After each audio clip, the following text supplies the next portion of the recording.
From a distance, Aswan appears to be a small, rather idyllic and sleepy city. But around 280,000 people live here on Egypt's southern border.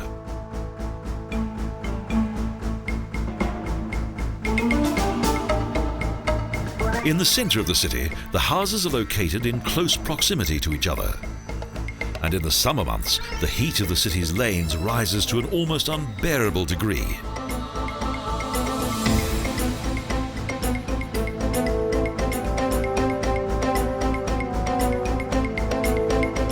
It's impossible not to be captivated by the pulsating life of the mysterious and strange streets of Aswan.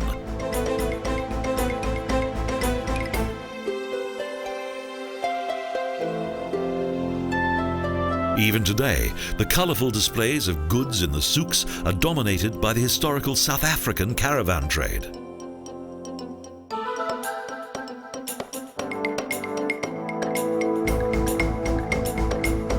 The city is well known for its traditional bazaars. Depending on the time of day, everyday life is relatively calm and interrupted only by the hectic hustle and bustle of the traders.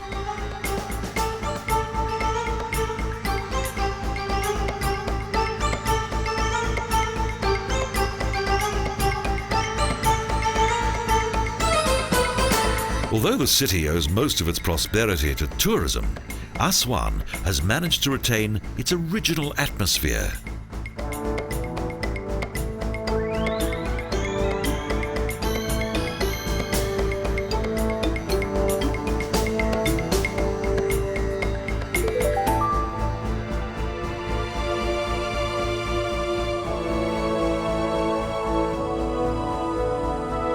In the 19th century, the British were attracted by this area not only because of its climate, but also due to the Nile, its islands, and wonderful landscape.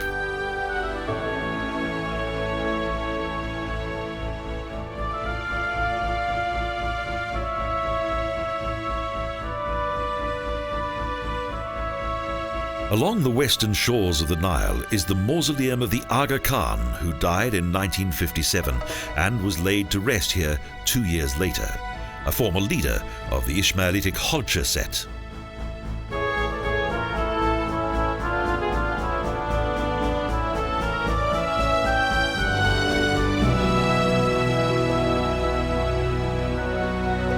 However, the almost 1.5 kilometer long Elephantine Island is regarded as the historic center of the city.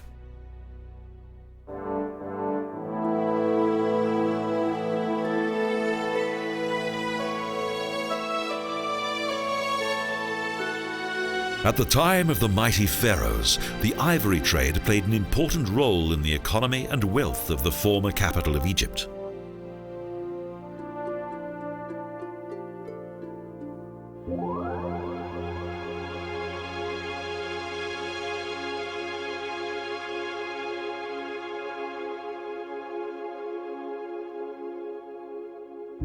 The oldest settlements of Elephantine Island date back to 4,000 years BC. Various excavations revealed numerous temples and sanctuaries.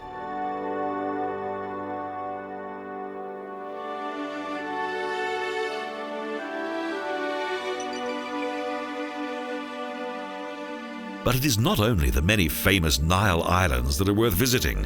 The surrounding hills and slopes of this region also have their own historic stories to tell.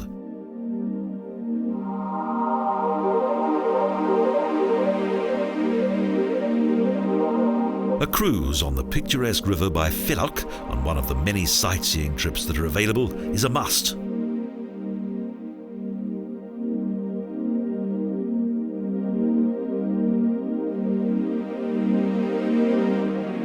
The name of the city of Aswan is synonymous with immense dams. In 1902, the first dam on the Nile was completed by the British.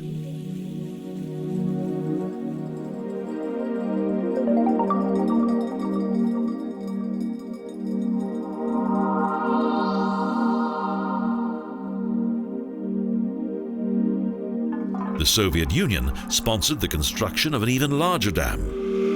In 1971, the Saad Al Ali Dam transformed the appearance of the Nile forever.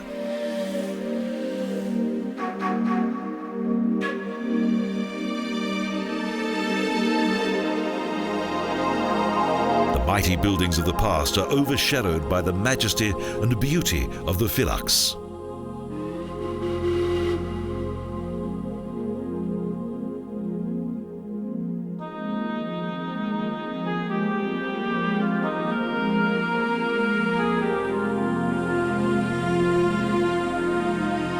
During the ancient and Middle Empire, the slopes along the shores of the Western Nile were used as burial grounds for various princes and other important dignitaries.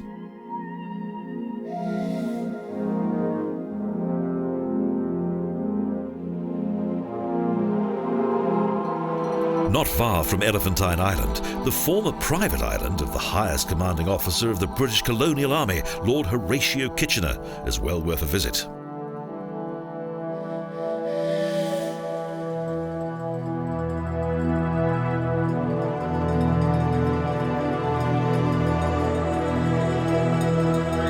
At the end of the 19th century, Kitchener ordered the construction of a botanical garden and thus created a unique, exotic paradise.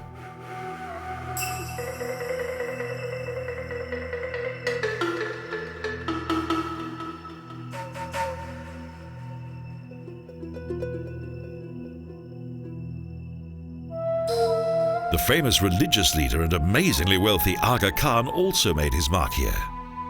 His final resting place is only a few meters away from his fairy tale-like villa.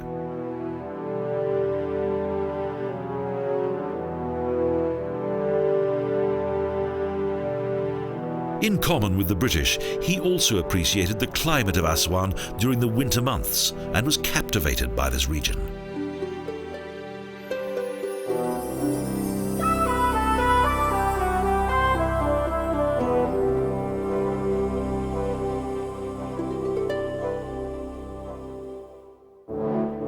Those who are not able to build their own villa here can stay overnight at a unique hotel while enjoying the luxurious ambience of its surroundings in the Old Cataract Hotel.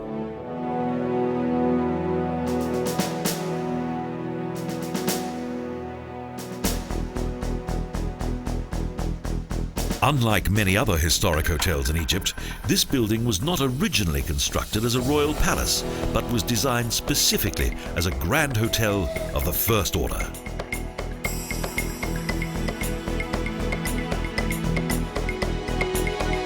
Its location alongside the water, the nostalgic atmosphere and elegant Arabian interior make it an unforgettable experience.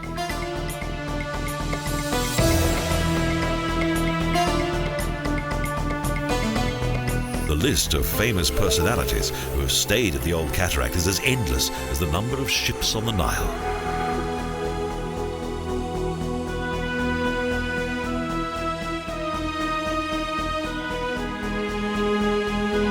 Unfortunately, a number of modern buildings have detracted from the full splendor of the city. However, the spectacular sunsets here more than make up for this.